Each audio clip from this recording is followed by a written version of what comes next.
Hola, ¿qué tal hermanos y hermanas? Un gusto estar con todos ustedes nuevamente en nuestro canal YouTube LM Cuernavaca.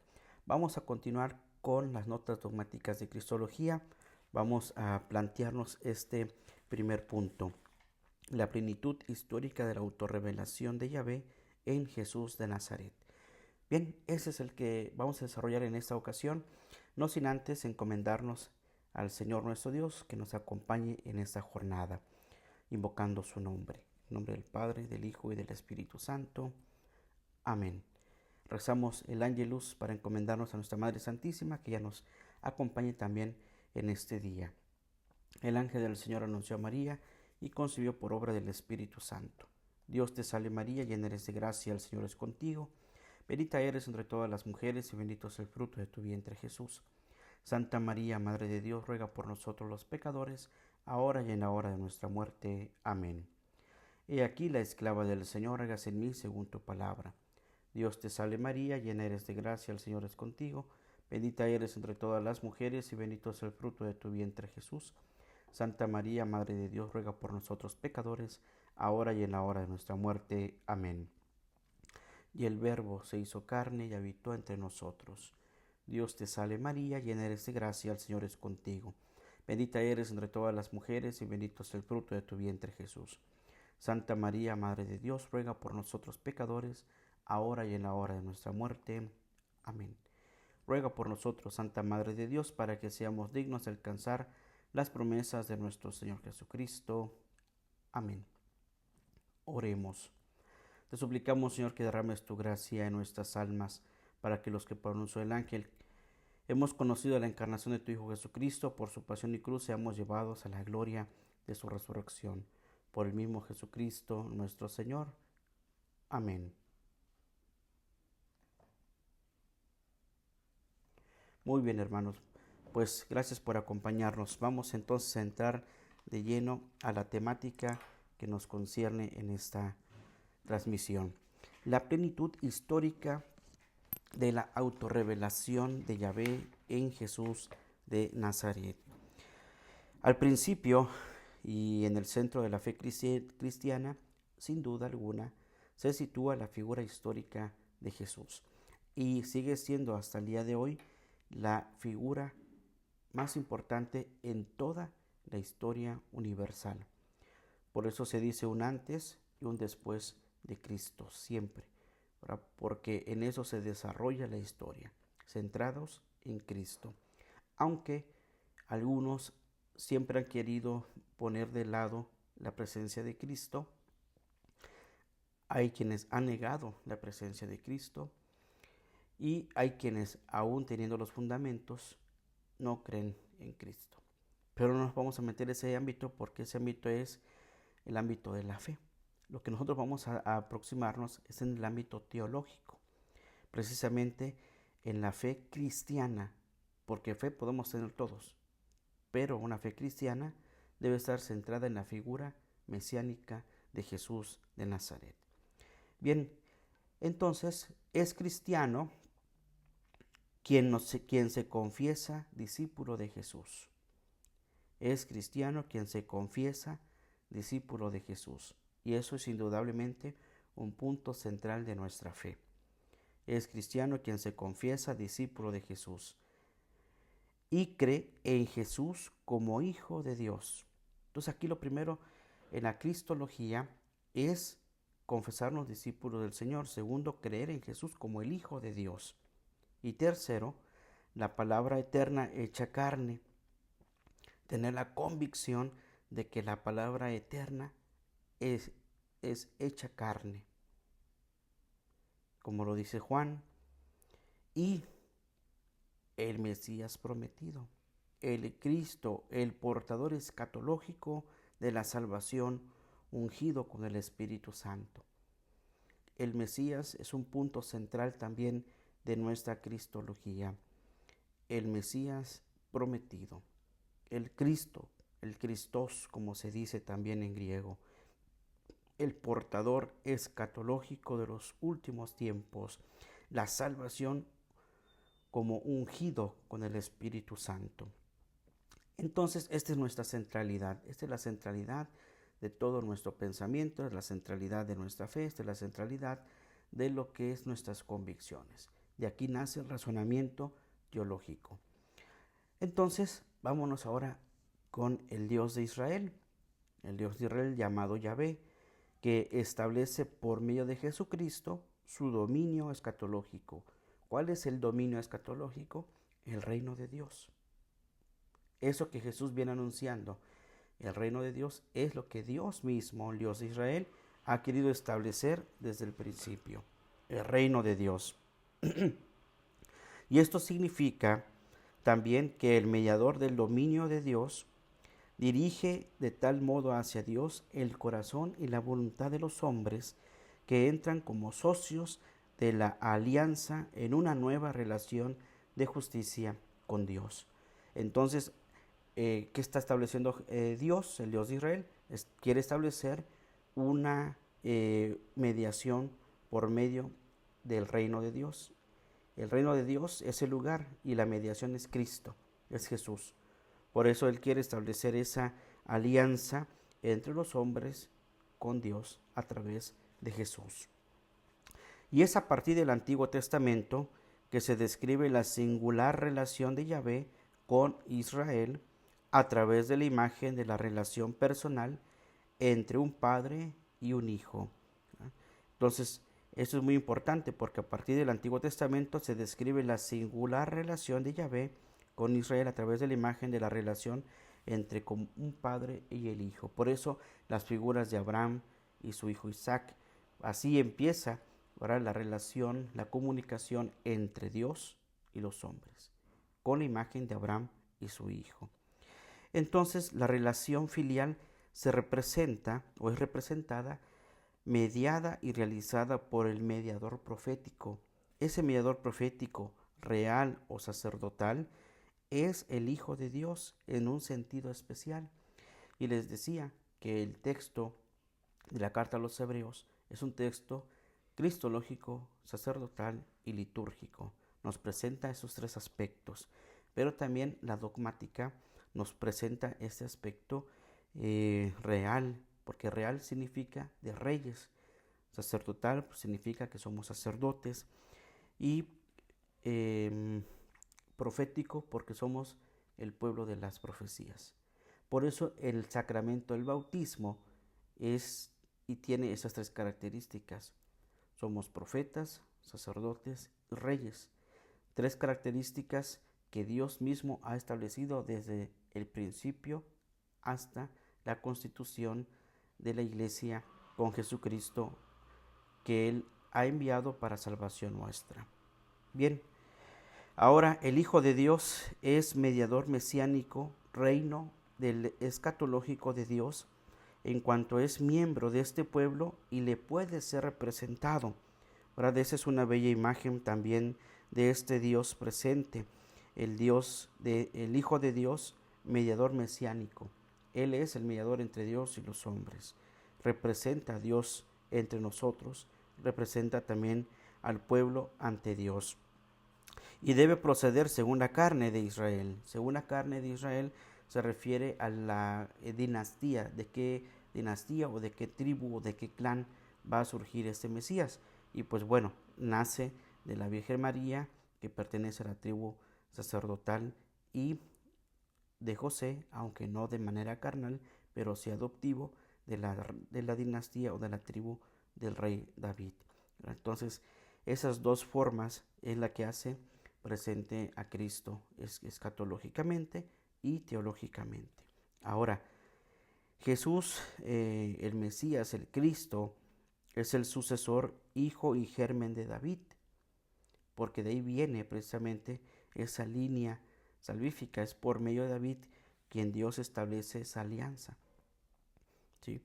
Y entonces el Hijo de Dios mesiánico está penetrado y empapado, es decir, ungido con el Espíritu Santo, y por tanto tiene una estrechísima relación con Yahvé, porque ¿quién era el que ungía en el Antiguo Testamento? Era Yahvé, el primero que ungió, ¿verdad?, de manera simbólica en la persona de los reyes y de los profetas.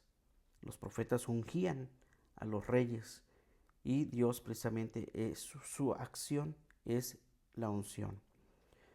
Bien, por eso somos ungidos en Cristo Jesús. Al ser ungidos con el Santo Crisma, pertenecemos ya a esta parte fundamental de la iglesia, ser de Cristo. Ahora, en él, en Jesús, se lleva a cabo vicariamente y con causalidad originante la consumación escatológica de la alianza y con ella de la relación paternal filial de Yahvé con Israel. Es decir, el vicario de Dios es Cristo.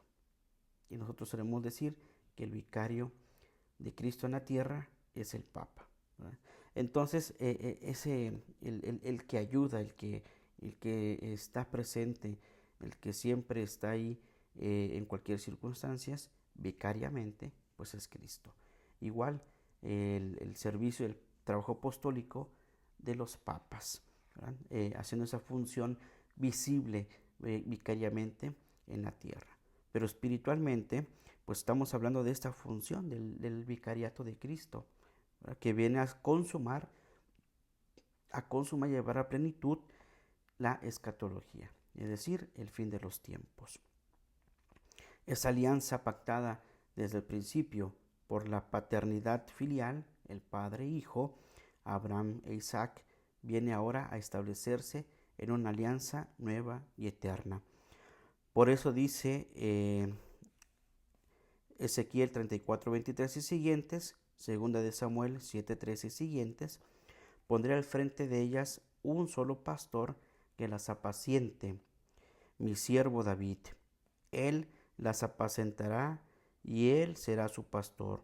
Yo, Yahvé, seré su Dios y mi siervo David será su príncipe en medio de ellas. Entonces, Dios va a establecer esa alianza a través de David.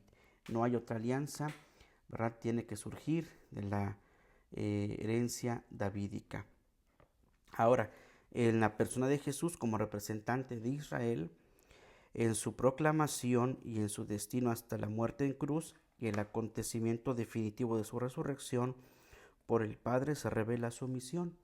Fíjense cómo la cristología nos lleva precisamente a ver estos aspectos muy concretos, ¿verdad? La persona de Jesús es representante de Israel cuando proclama el Evangelio, cuando anuncia el Evangelio, cuando pronuncia sus bienaventuranzas y también cuando anuncia su pasión, muerte y resurrección, del destino hasta la muerte en cruz, y dice que no solo tiene que padecer, sino el tercer día de resucitar, y el acontecimiento definitivo de su resurrección. Y por ese medio, ahora sí que la persona de Jesús, en su pasión, muerte y resurrección, su vida ministerial y todo lo que realizó, el Padre está revelando su misión, la función de Jesús es ser hijo de Dios. Hijo de Dios, es la misión del Padre. Y así llega también a su plenitud la relación Padre-Hijo entre Dios y su pueblo. Dios ve al pueblo como su hijo y el pueblo ve como su Padre a Dios. Por eso, Padre-Hijo, Dios Padre, Dios Hijo, se ven mutuamente. Hay una relación de una mutua entrega. Hay una excelencia radical entre el amor del Padre con el amor del Hijo y el amor del Hijo con el amor del Padre. De tal manera que todos los hombres ahora participan en virtud de su fe en Jesús y en su comunión fraterna con Él, en la relación filial al Padre con el Espíritu Santo. Por eso de ahí que Jesús nos dice en el Evangelio, cuando oren digan, Padre nuestro. Él, ese Padre que está en los cielos, que es mi Padre, es nuestro. Y también dice en otra oración Jesús, te doy gracias, Padre, Señor del cielo y de la tierra. Abba, Padre. ¿Verdad? Esa afiliación con su Padre celestial. Y Él, siendo mediador entre Dios y los hombres, pues actúa como eso, ¿verdad? Él es el Hijo que habla hacia el Padre, pero a su vez nos transmite lo que el Padre nos quiere decir a nosotros. Esta es la maravilla de la cristología. De ahí que Jesús sea el sumo sacerdote mediador de la alianza nueva y eterna, ¿verdad? Y fíjense que hay dos condiciones para que Jesús sea sumo sacerdote y mediador de la nueva y eterna alianza. Y la primera es la obediencia hasta la muerte de cruz, totalmente. ¿Ah? Jesús obediente hasta la muerte de cruz. Esa es una primera condición. La segunda condición es hacerse solidario con los hombres en el sufrimiento. Él no cometió pecado, Cristo no cometió pecado, pero el hombre sí comete pecado. Cristo, al no cometer pecado, ¿cómo se solidariza con los hombres? Con el sufrimiento. Él no comete pecado, pero ve el sufrimiento, siente el sufrimiento, y de ahí que se hace solidario con los hombres.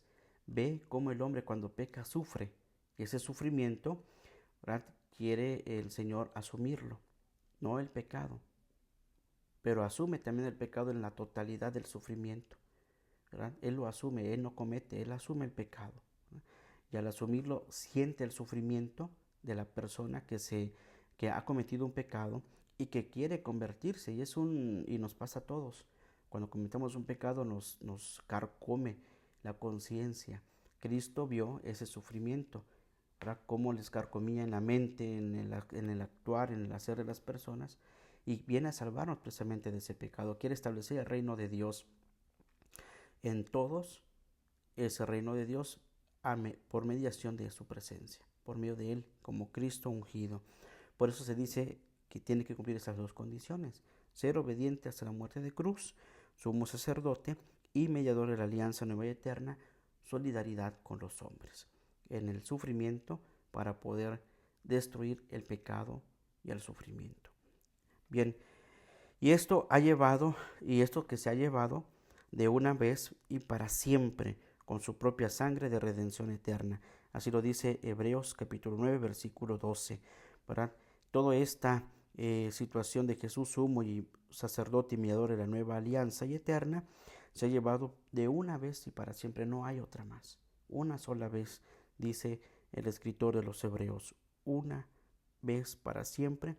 ¿Con qué medio? Con su propia sangre, la sangre de la redención eterna. Esta es mi sangre, sangre de la alianza nueva y eterna. De ahí que se dispone precisamente eso que nos ha presentado, ¿verdad?, que nos ha presentado Dios. Pero como Yahvé no es el Dios nacional de Israel, la historia de la alianza de este pueblo no fundamenta un pacto esotérico con Dios, puesto que el pacto de Yahvé con Dios no es, fíjense que cuando uno habla del Dios nacional, hay religiones antiguas, más antiguas que la religión judía o los hebreos, tienen un Dios nacional, es decir, un Dios que la gente lo ve como su bandera, como su himno, como nosotros, ¿verdad? Aunque nosotros no tenemos a Dios como un himno nacional, y la bandera tampoco, ni el escudo mexicano son nuestros dioses. Pero en los pueblos antiguos, en las primeras religiones antiguas, tenían un Dios nacional y tenía un nombre. El Dios de Japón, shintoístas, en fin, tenían nombres. Y eran no solamente un dios, sino también tenían dioses. De tal manera que la única religión monoteísta eran los judíos. Cuando se funda por primera vez el pueblo de Abraham. De ahí para acá, el pueblo de Dios se hace un pueblo monoteísta. Pero antes, dispersados por todo el mundo, ¿verdad?, había dioses y semidioses. De tal manera que Yahvé no era, digamos, el Dios nacional de Israel, y la historia de la alianza de este pueblo no fundamenta un pacto esotérico con Dios, es decir, no tiene dioses, no hay un Dios. Más bien, más bien tenemos que mirar esto no en el ámbito del esoterismo, en el ámbito de la magia. No es un Dios que haga magia, pues, ¿verdad? Esta historia significa la concreción y la mediación histórica de la voluntad salvífica universal de Dios como creador de todos los hombres. el Dios de Israel no es un Dios nacional, ¿verdad? Es un Dios universal. Por eso se dice así, ¿verdad? Yahvé no es el Dios nacional de Israel, puesto que el Dios de Israel es un Dios universal y no es un Dios como los demás dioses en el mundo esotérico. El Dios de la lluvia, el Dios del agua, el Dios del viento, el Dios del fuego. No, es un Dios muy concreto y especial. Es un Dios que media en la historia de la voluntad salvífica universal del mismo Dios. No viene a salvar un pueblo, viene a salvar a todos, como creador de todos los hombres.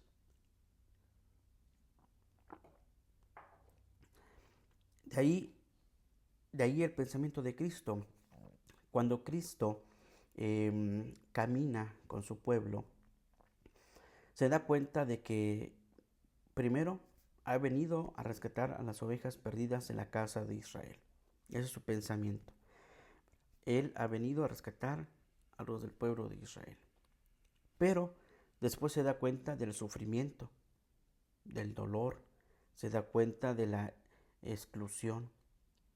Y comienza Jesús a decir, bueno, entonces el pacto de Israel que no han querido recibir el pueblo, porque yo he venido a la causa del pueblo de Israel, no aceptan.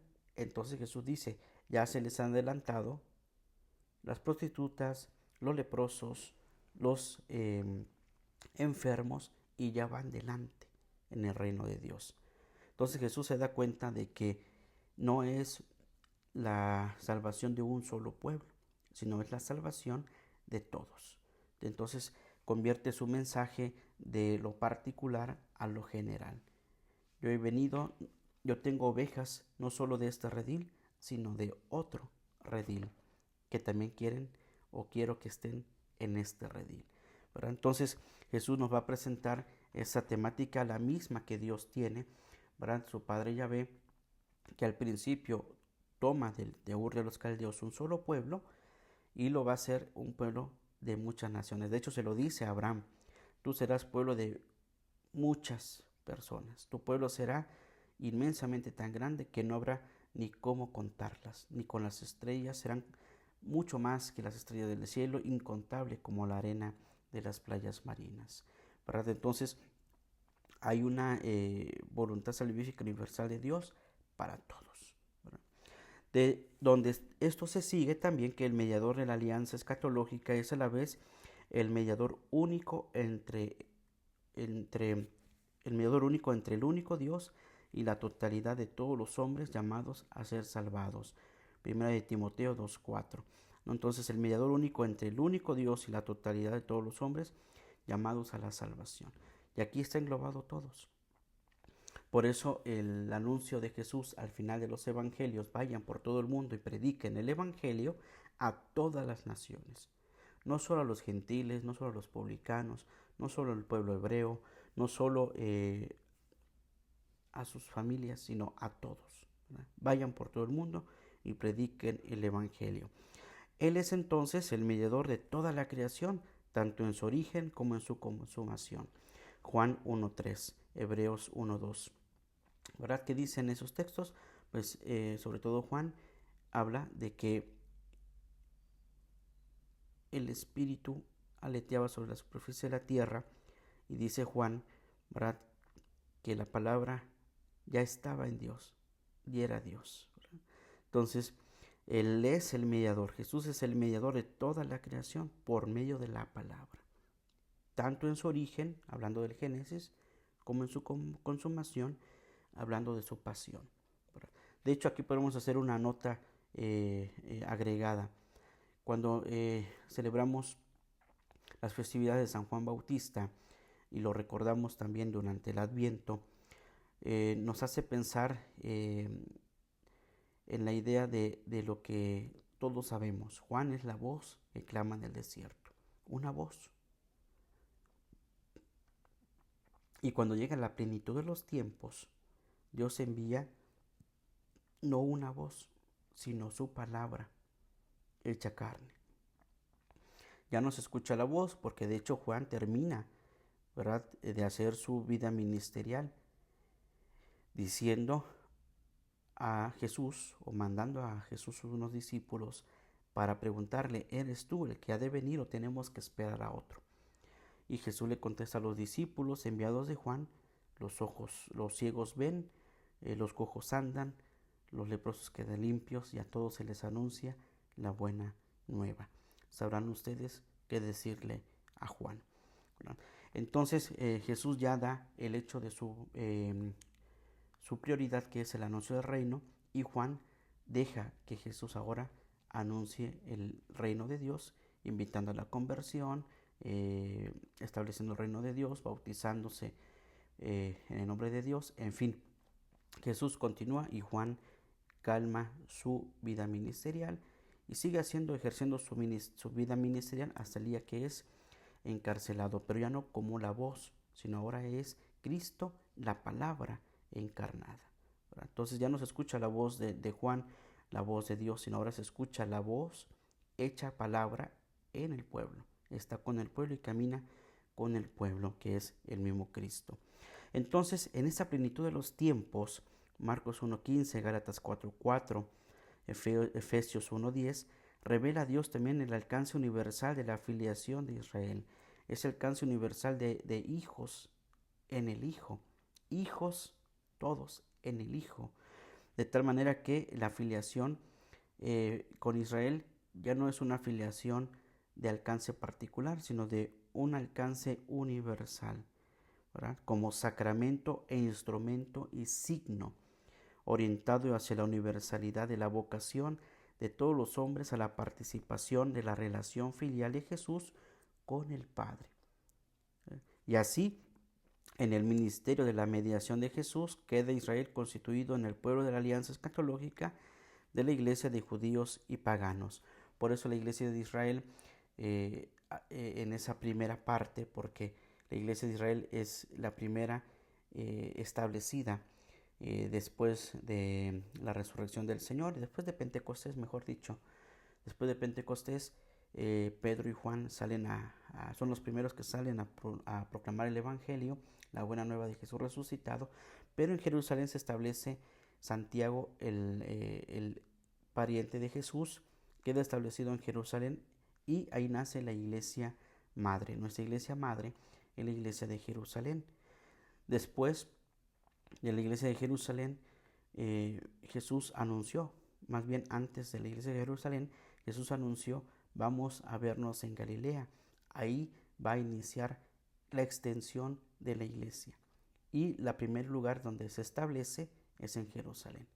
Después de ahí va a irse extendiendo por todo el territorio hasta llegar lo que es la sede petrina, la sede de Pedro en Roma. Y entonces la iglesia que es visible y camina y converge en todas las iglesias es la iglesia petrina, la iglesia de Pedro, que el mismo Jesús ha establecido a Pedro como su vicario, como representante de Dios en la tierra.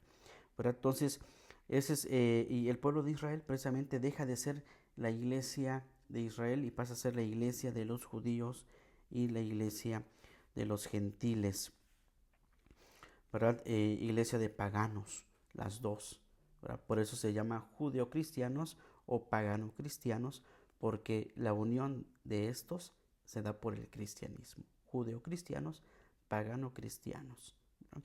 Y después esa iglesia, ¿verdad? De Israel escatológica queda vinculada a la iglesia de los judíos y paganos. Y después, ¿verdad?, vendrá la reflexión sobre la iglesia como madre. Y se le va a dar el título de madre de la iglesia a María Santísima, pero eso ya será en otro momento.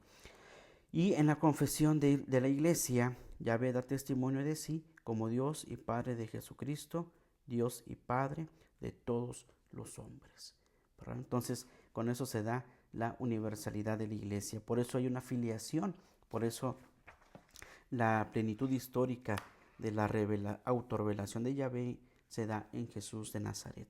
Él se está revelando a través de su Hijo.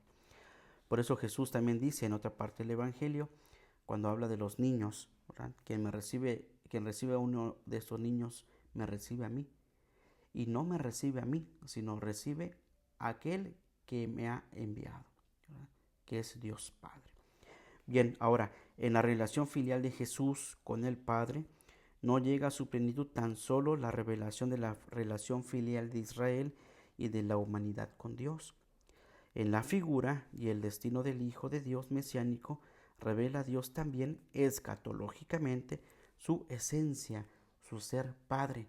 ¿Cómo sabemos que Dios es nuestro Padre? Por eso los judíos no querían a Jesús, porque se ha atrevido a hablar a Dios como Padre, mi Padre. Y cuando escuchan hablar a Jesús de mi Padre, cosa que no sabían o no se habían dado cuenta, o si sabían los judíos no querían revelarlo, Jesús se los revela. Dios es mi Padre. Y cuando escuchan esa afirmación de Jesús, los judíos comienzan a pensar en terminar la vida de Jesús. Por eso Jesús nos revela quién es en su esencia Dios. Dios en esencia es ser Padre. Padre de todos, Padre de la creación, Padre de la humanidad, Padre de nosotros, Padre de Jesús. Jesús nos da a conocer entonces la esencia escatológica de Dios, de Yahvé, es Padre.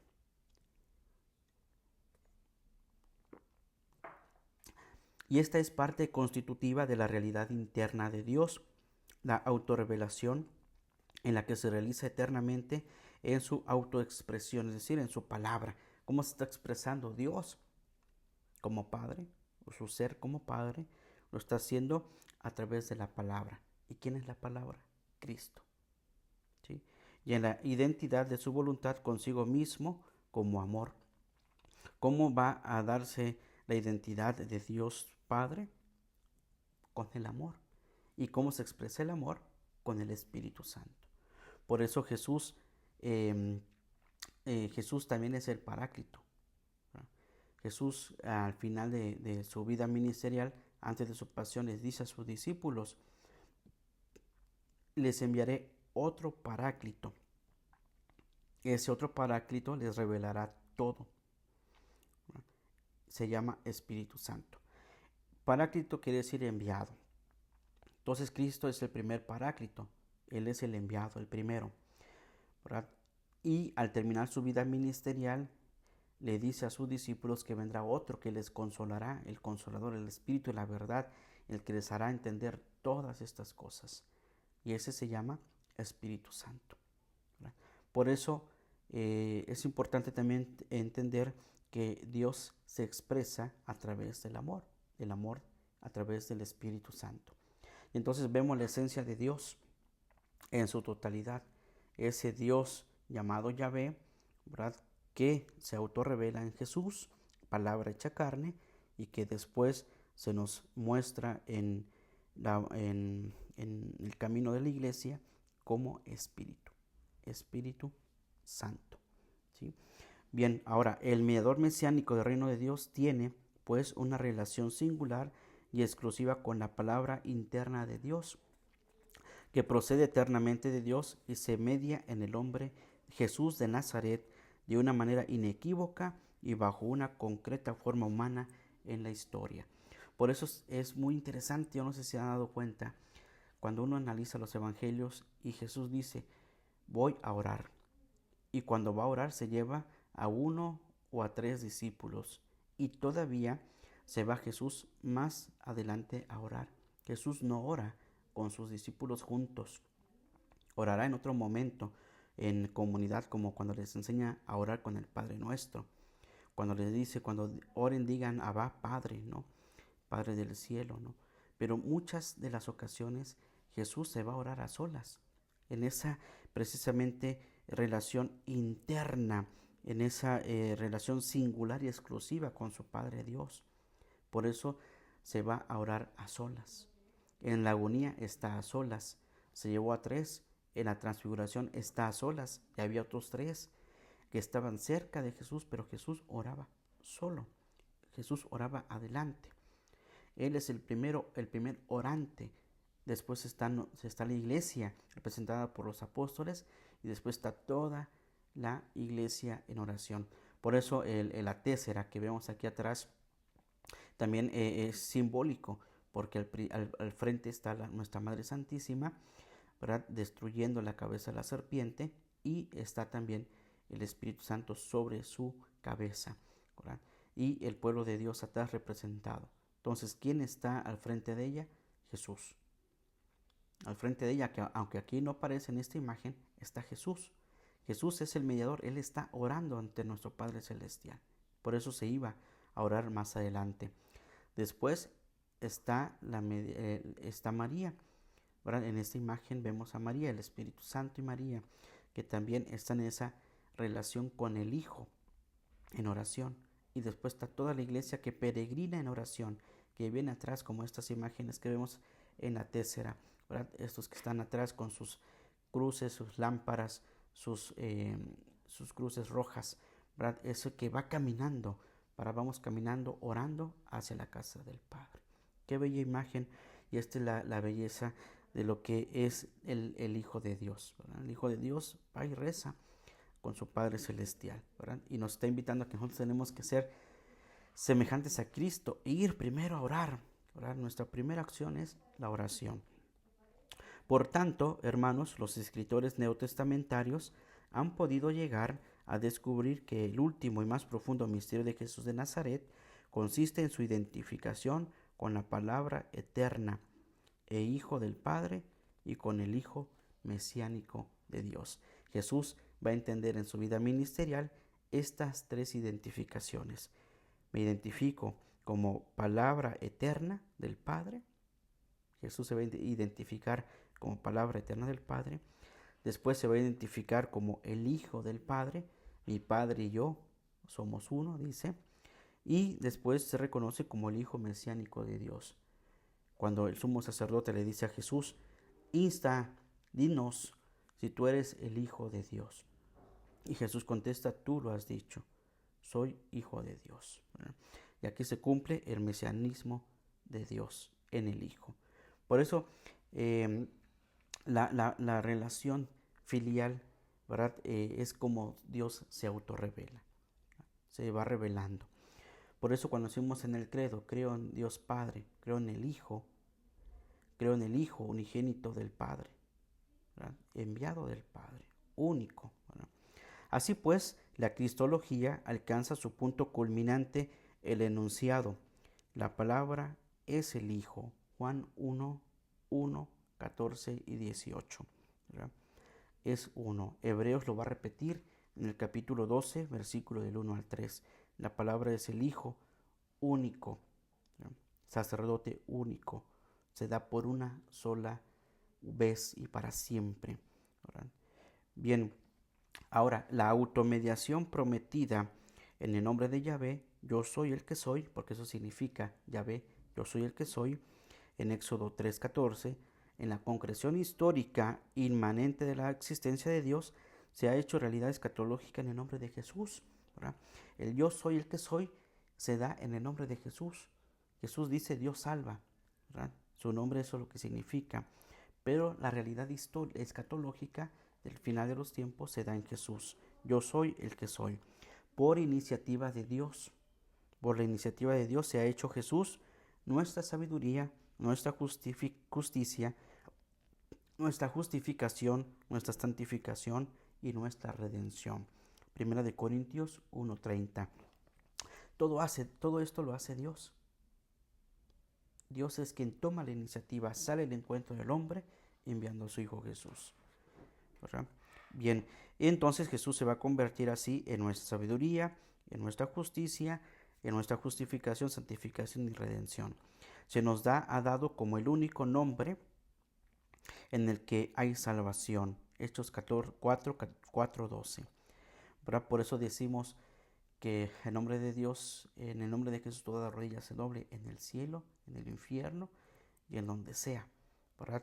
Porque en nombre de Jesús hay que arrodillarse, ¿sí? Ha sido instituido como autor de la vida, ¿verdad? Hechos 3:15, ¿verdad? Ha sido establecido como autor de la vida. era la palabra y la palabra era Dios. Y por medio de la palabra se hicieron todas las cosas, ¿verdad? Por eso, llegada la plenitud de los tiempos, Dios envió a su Hijo amado. En el nombre de Jesús, Mateo 1:21, es la plena representación y mediación humana del único nombre de Dios, Padre, Hijo y Espíritu Santo. Mateo 28:19, ¿verdad? El nombre de Jesús es la plena representación y mediación humana del único nombre de Dios, Padre, Hijo y Espíritu Santo, en el mundo, en la historia y en toda la una y única creación de Dios. Todo fue hecho por Él y para Él. Todo comenzó a existir por medio de Él y para Él, ¿verdad? Una cosa muy interesante de esto, de esta autorrevelación de Yahvé en la persona de Jesús de Nazaret, es precisamente que le da un lugar. Jesús de Nazaret. Aunque sabemos que Jesús nació en Belén, el hecho de ponerle un nombre, Nazaret, significa que Dios ha escogido, o más bien que Dios escogió un lugar donde comenzara la historia de la salvación prometida, de esa alianza pactada. Sí, en Belén, porque ahí nació Cristo, pero en Nazaret es donde se establece y comienza la extensión del Evangelio del reino de Dios. Por eso le llamaban el Nazareno, le llamaban el Galileo, porque Nazaret está en Galilea, ¿verdad? Y de esa manera Jesús lo van llamando y le van poniendo nombres: el Mesías, el Hijo de Dios, el Buen Pastor, el Camino, la Verdad, la Vida.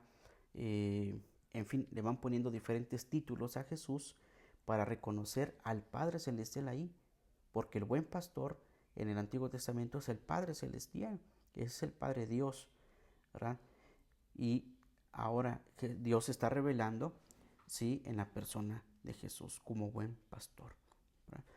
Bien, entonces este primer punto de la plenitud histórica de la autorrevelación de Yahvé en Jesús de Nazaret se nos ha dado como eso que hoy conocemos muy coloquialmente: verdaderamente Dios, verdaderamente hombre, ¿verdad? Eso es lo que decimos nosotros cuando rezamos el credo, porque esto que comentamos pasa precisamente al concilio, a los concilios de Constantinopla y de Nicea, para abordar estos temas de la filiación, el filioque que les decía el día de ayer, ¿verdad? Y que en su primer momento era una discusión entre las iglesias, entre los teólogos, cómo hablar de la presencia de Jesús, cuál es su relación con el Padre, cuál es su relación con el Espíritu Santo, y de ahí se vendrá dando esa cristología que en los concilios se va a ir determinando, que es hasta lo que hoy podemos hablar precisamente de este aspecto de nuestra fe, el credo de la iglesia, el credo de los apóstoles, el credo niceno-constantinopolitano, que es el fundamento de todo lo que nosotros damos como razón de nuestra fe. Bien, ahora, ¿cuáles son los aspectos esenciales de la fe en Cristo de la iglesia? ¿Cuál es lo que nosotros, ¿verdad?, como aspectos esenciales damos como iglesia en Cristo? ¿Cuál es nuestra fe? Por eso el sacerdote, solamente en el Sábado Santo, el sacerdote pregunta: ¿creen en Dios Padre Todopoderoso? Hace las preguntas que solemos decir en el bautismo, pero solemnemente solamente se da una ocasión en la liturgia, solemnemente, que es el Sábado Santo, ¿verdad? ¿Creen en Dios Padre Todopoderoso, Creador del cielo y de la tierra? Sí creo, y así sucesivamente. Y entonces nosotros decimos: sí creemos. Y el Padre termina: esta es nuestra fe, esta es la fe de la iglesia que nos gloriamos de profesar en Jesucristo nuestro Señor, ¿verdad? Bien, ahora, tomando como base los enunciados esenciales de las Sagradas Escrituras sobre Jesús, Hijo de Dios y Salvador de todos los hombres, las fórmulas ternarias de confesión de la iglesia primitiva dedican a Jesús un artículo segundo. Jesús es la segunda persona de la Santísima Trinidad, que ha recibido su divinidad mediante generación y nacimiento eterno del Padre. ¿Cómo recibe Jesús o cómo es Jesús la persona, la segunda persona de la Trinidad, se lo da mediante la generación y nacimiento del Eterno Padre. El Eterno Padre es quien se lo otorga, ¿verdad? Esta palabra de Dios o Hijo del Padre, igual en esencia, ha asumido la existencia humana y sale a nuestro encuentro en el hombre concreto, Jesús de Nazaret, ¿verdad? Entonces, quien le nace esa querer relación con el hombre es el mismo Padre, ¿verdad? Y lo concreta en la persona de Jesús de Nazaret. Y mediante el acto de la aceptación de la naturaleza humana en la encarnación, en virtud de la respuesta obediente del hombre Jesús, en su conciencia de criatura y en la libertad que le compete como ser creado, viene Dios al mundo en la historia y el destino de un hombre concreto.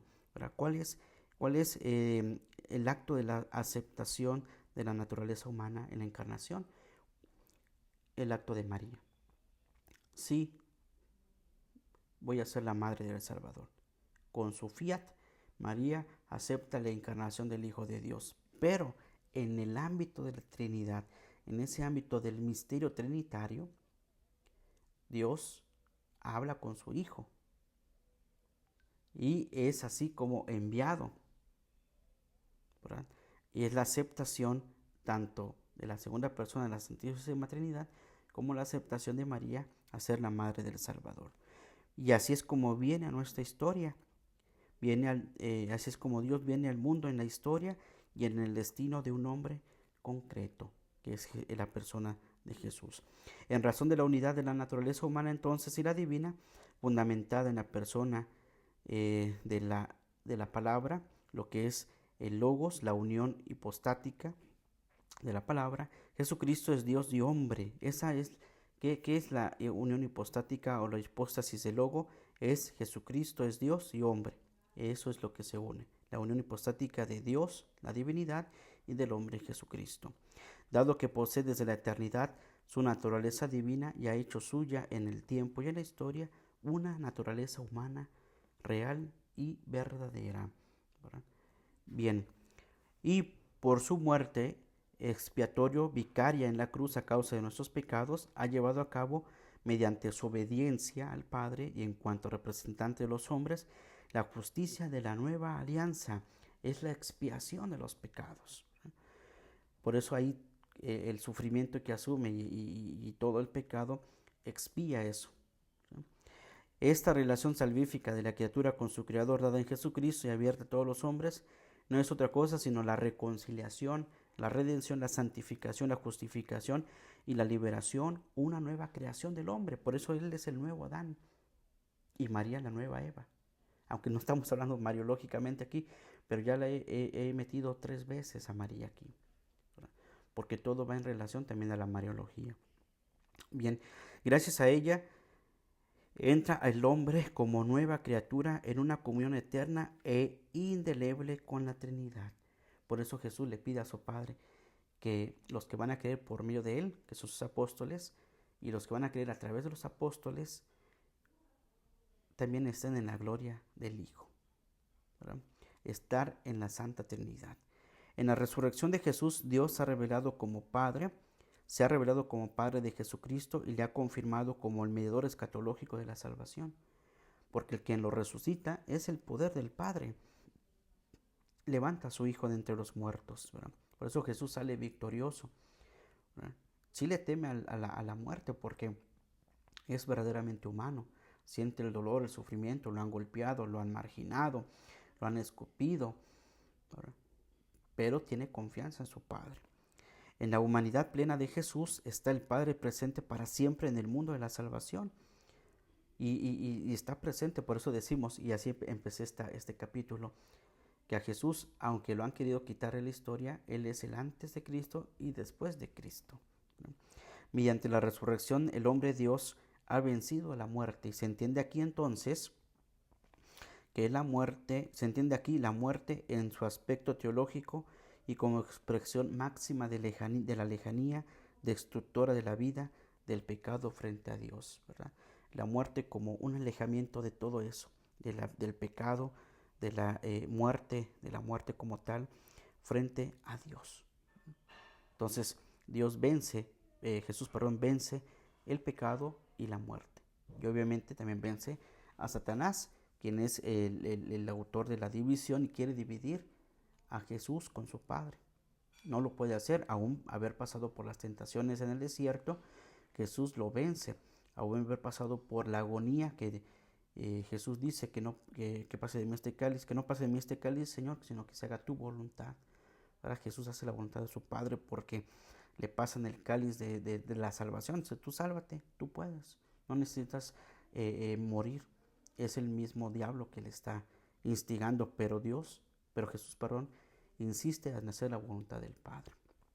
Ahora, la vida eterna otorgada en la resurrección de Jesús no consiste en la prolongación de la existencia terrena en un más allá espacial o temporal después de la muerte, sino en la adaptación interna del hombre a Dios.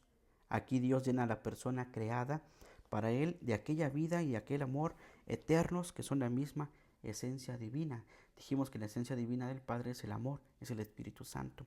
Por lo tanto, Jesús, al ser resucitado de entre los muertos, no es una prolongación de la humanidad o de su vida humana, sino es la prolongación de la vida eterna, ¿verdad? De ese amor eterno creada para nosotros, ese amor eterno también para nosotros. Es la misma esencia divina de Dios. Por eso Jesús asciende a los cielos en todo, porque Dios, nuestro Padre, le otorga la vida completa y le da también su amor eterno. Y eso es lo que esperamos también nosotros. Por eso decimos en el credo, creo en la resurrección de los muertos y en la vida del mundo futuro. Amén. ¿Por qué? Porque nosotros también creemos que al ser juzgados y el haber actuado bien, con fe y con acción en nuestra vida peregrina en la tierra, tendremos esta misma esencia, la esencia del amor. Y ya lo podemos comenzar a experimentar y a vivir en nuestra tierra. Empezar a vivir desde aquí en esa esencia del amor divino. Y finalmente, hermanos, en el Hijo, igual en esencia al Padre, han sido todos aceptados por la gracia como hijos para participar en la esencia, en la figura del Hijo, Romanos 8:29, y para tener parte en la coinonía de Dios Trino, en la comunión del Dios Trino, en virtud del amor del Espíritu Santo que ha sido derramado en nuestros corazones, ¿verdad? Por virtud del amor divino, ¿verdad? Bien, pues hasta aquí vamos a dejarle esta parte, hermanos, porque no he podido terminar estos aspectos esenciales de la fe en Cristo, en el Cristo de la Iglesia.